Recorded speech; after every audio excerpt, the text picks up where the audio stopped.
And when I viewed the rushes, I was not thrilled with how I had acted in the moment. When To Kill a Mockingbird made Gregory Peck famous in 1962, many saw him as the epitome of virtue in Hollywood, where there were many temptations. Peck looked like a paragon of honesty because he was peaceful and had kind eyes. But under that calm appearance, he had a strong obsession. He hated the chaos and hypocrisy of the film industry. Peck regularly had to deal with things on set that pushed his patience to the brink. One time, an actor came with a suitcase full of alcohol and 3 snakes, which made Peck so angry that he yelled, "I can't work in a circus like this." Another actor even brought a real gun to test how real a scene was. And a stray bullet almost made the assistant director deaf. Peck got so mad that he rushed off the set and said, "I signed a contract to make movies, not to fight in a war." But who were the stars that made him so mad? What did they do to make Gregory Peck, the calm and well-behaved man, lose his cool?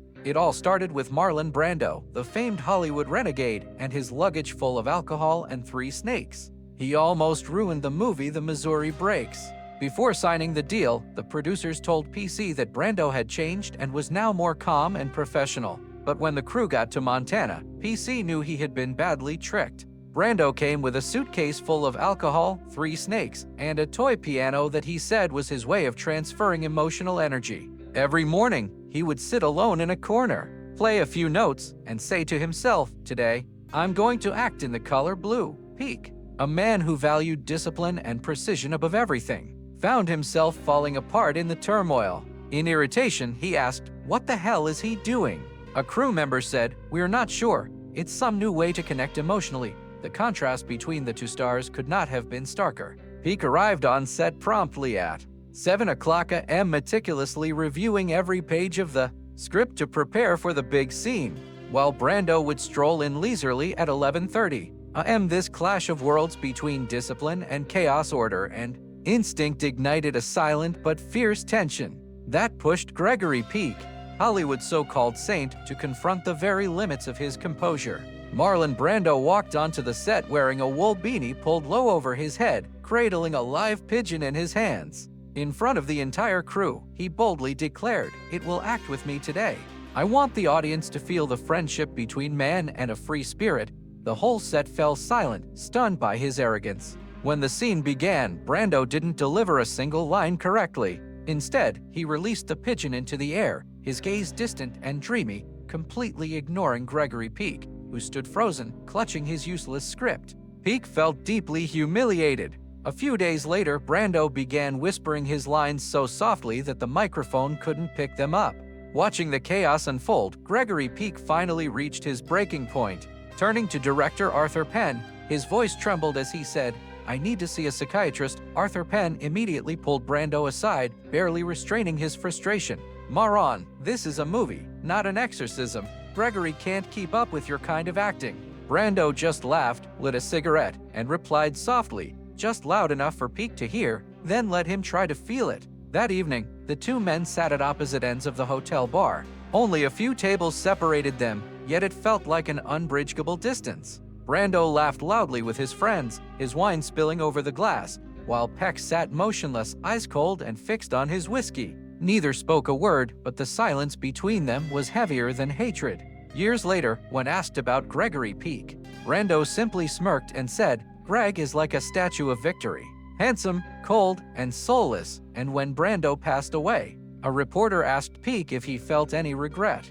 The question hung in the air unanswered because perhaps the answer was already there in the quiet, unshaken gaze of the man Hollywood once called its moral compass. Gregory Peck paused for a moment, then answered quickly, "No, he deserved it." Marlon Brando was gone, but the storm he left behind was far from over. PC thought he would never again have to face such chaos on a film set until he met the next one, Frank Sinatra, the reckless star who drove Gregory Peck to madness. The 2 nearly came to blows during the filming of Captain Newman, M.D. Peck was a man of discipline, the kind of actor who arrived on set at 6 o'clock in the morning fully prepared. Sinatra was the exact opposite. He often showed up after lunch, sometimes still reeking of alcohol, keeping the entire crew waiting until nearly 11:30 a.m. Yet, no one, neither director David Miller nor any member of the lighting or sound teams dared to criticize him. At that time, Sinatra was untouchable. an Oscar-winning actor, a global icon,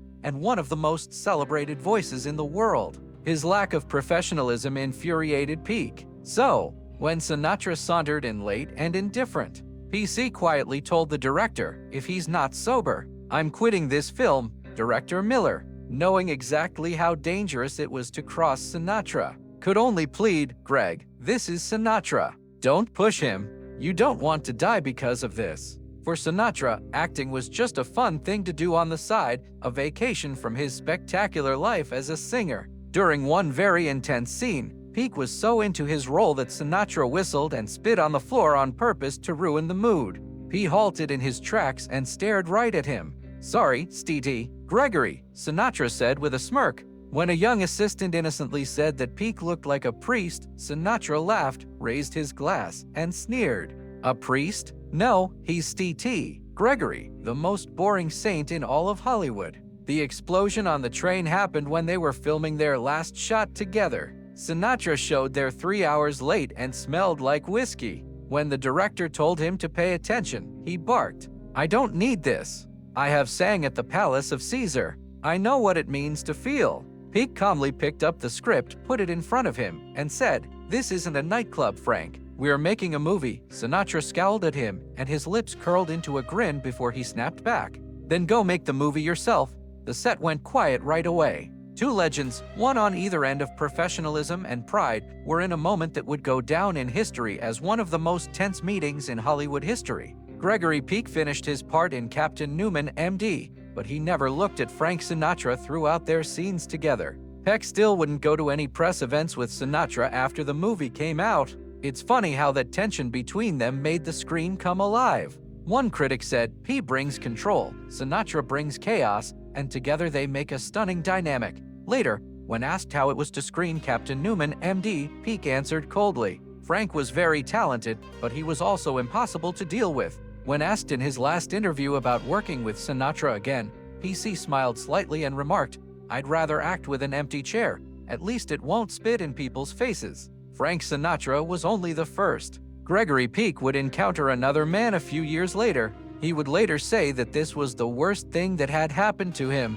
Richard Burton was that man. For Peck, meeting Burton was an experience he would never forget. They met for the first time at a fancy party in Beverly Hills. Burton walked in with a drink of scotch in his hand, and his rich, theatrical voice filled the room as if he were acting out a scene from Shakespeare instead of talking to people. When someone said that Gregory Peck was the man who gave the movie its Atticus Finch, Burton burst out laughing and told everyone around him, "Gregory Peck isn't an actor. He's a human rights speech wrapped in an expensive suit."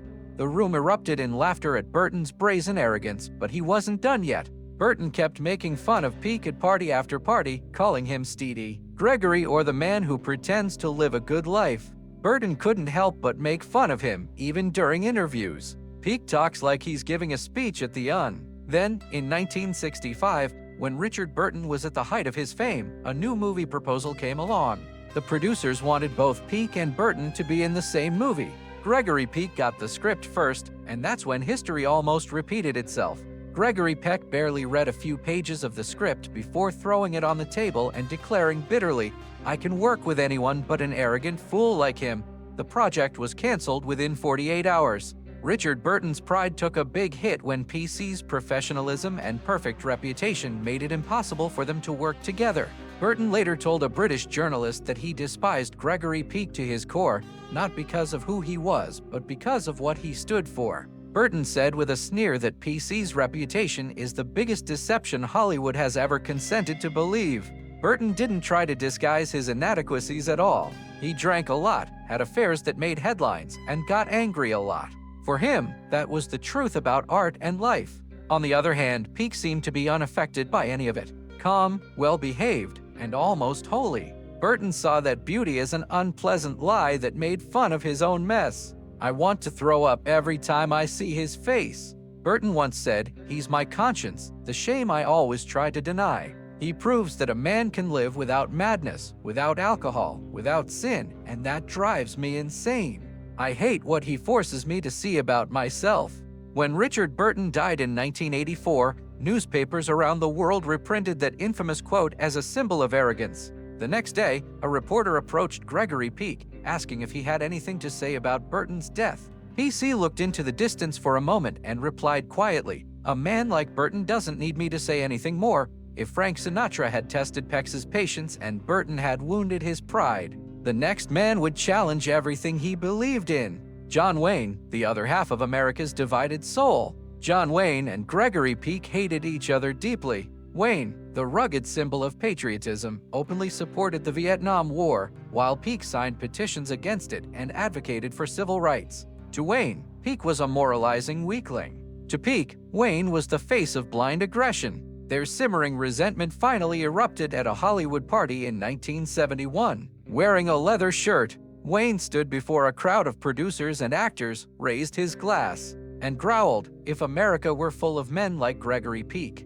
we'd have lost before the first shot was fired." Laughter filled the room, but it faded quickly when Peck, sitting at a distant table, calmly stood up and replied, "And if America were full of men like you, we'd never know what peace is." From that night on, their conflict became public. Both refused to appear at any event where the other was present. When the American Film Institute invited them to participate in a panel on heroes in American cinema, Peck flatly declined, saying, "I don't want to share fame with him, but fate wasn't done with them yet." In 1970, Universal Studios proposed a sequel to True Grit, Rooster Cogburn, with John Wayne and Gregory Peck as co-stars. The contract was almost finalized until Wayne saw PC's name, slammed the script on the table, and roared, "I won't act with that America hater."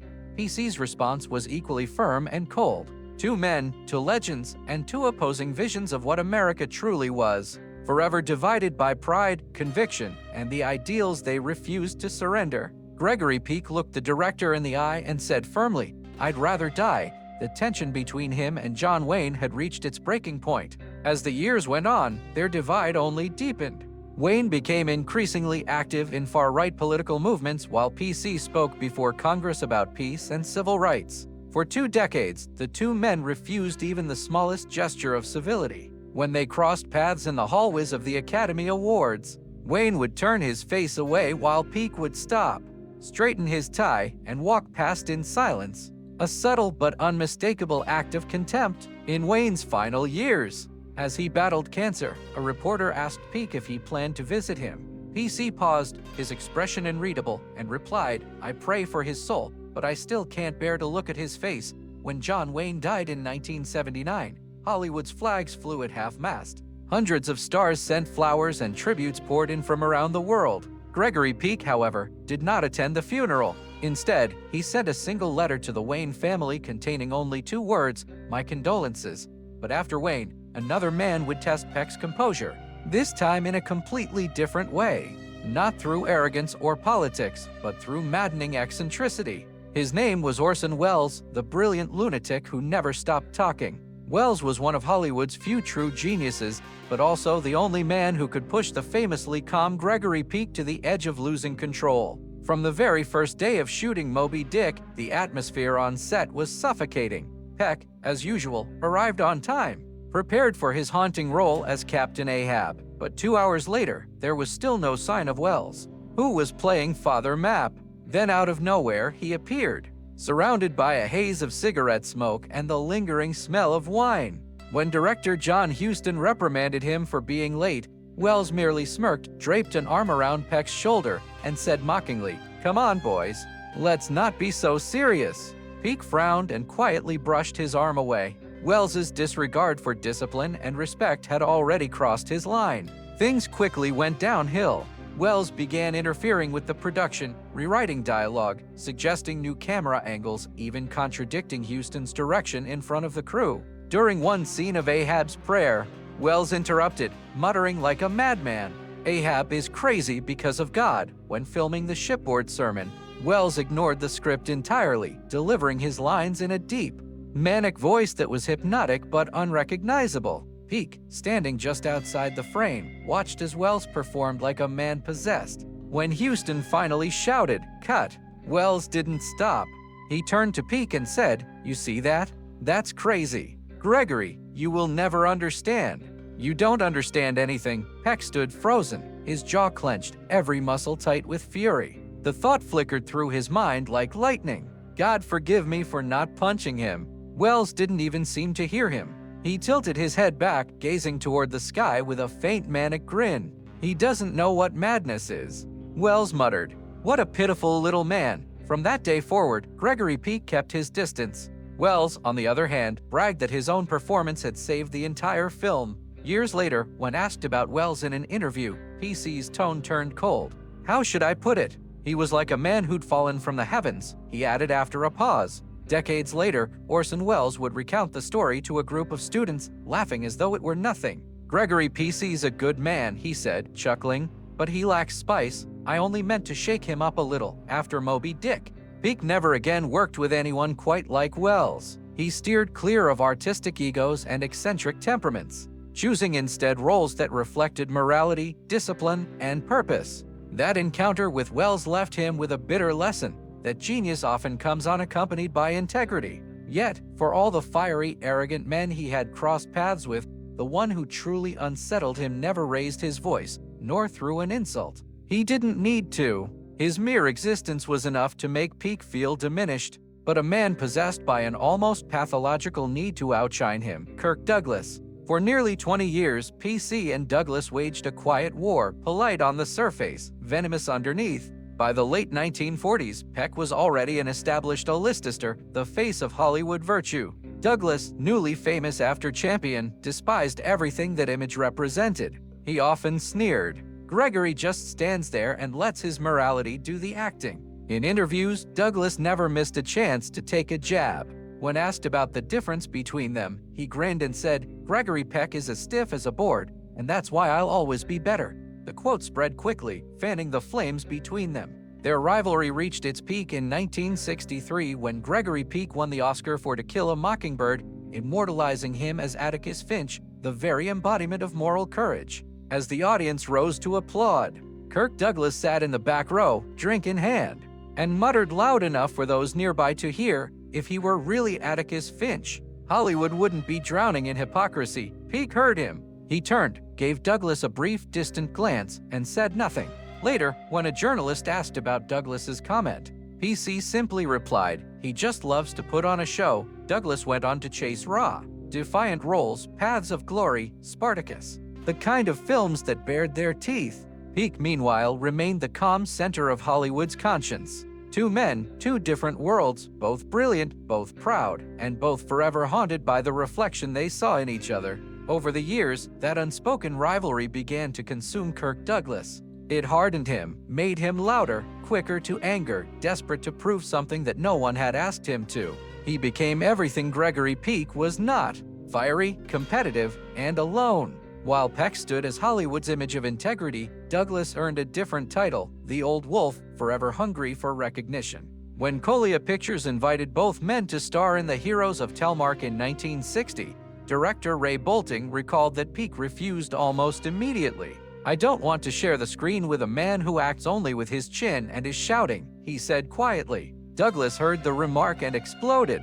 He called Peck the hypocrite with a golden halo, sneering that Gregory was nothing more than a product of studio polish, a saint painted by publicists. From then on, there was no reconciliation possible. They became the two poles of old Hollywood: intellect versus instinct, discipline versus desire, silence versus noise. Their feud lasted for decades through awards, aging, and changing times. In an interview during the 1980s, when asked who he believed to be the last true star of the Golden Age, Douglas replied with pride, "Gregory Peck may be a star, but I'm a man, and I'd rather be real than a statue built on lies." Peck never answered. He only smiled faintly and said nothing. To those who asked, he once remarked, "Some people spend their whole lives proving they're not beneath anyone and forget that no one's watching anymore." Years later, time softened them both. In 2001, after Kirk Douglas suffered a stroke, a reporter asked him about his long feud with Peck. Tears welled in his eyes. "Greg was the man I resented, envied, and in the end wished I could be." When Peck heard of Douglas's condition, he simply said, "I don't hate him anymore. I just wish we had understood each other." Their story became more than just a Hollywood rivalry. It was the quiet tragedy of two men who fought for meaning in a world that rewarded illusion. Peck believed truth was found in restraint. Douglas believed truth had to be shouted. But in the end, both were remembered not for who won, but for how deeply they were bound. Two souls burning in the same unforgiving light. Because Hollywood, beneath its golden shimmer, is not a dream factory at all. It is a theater built on illusion. Beneath the sparkle lies the machinery of falsehood. Faith is staged. Smiles are rehearsed. Emotions have expiration dates written in contracts. Passion is marketed. Pain edited in post-production. And love filtered until it can be sold. Fame becomes currency, bodies, instruments, loneliness, and unpayable debt. Every frame is calculated, every tear measured, every kiss precisely lit. Even truth must be trimmed to fit the schedule. The light that once revealed the soul now blinds it, selling beauty while consuming the spirit behind it. Behind the velvet curtains lie the ghosts of those who once believed the spotlight could save them. But it never saved anyone. The light was not redemption. It was fire. And in that fire, the weak burned silently while the strong learned to smile through the smoke.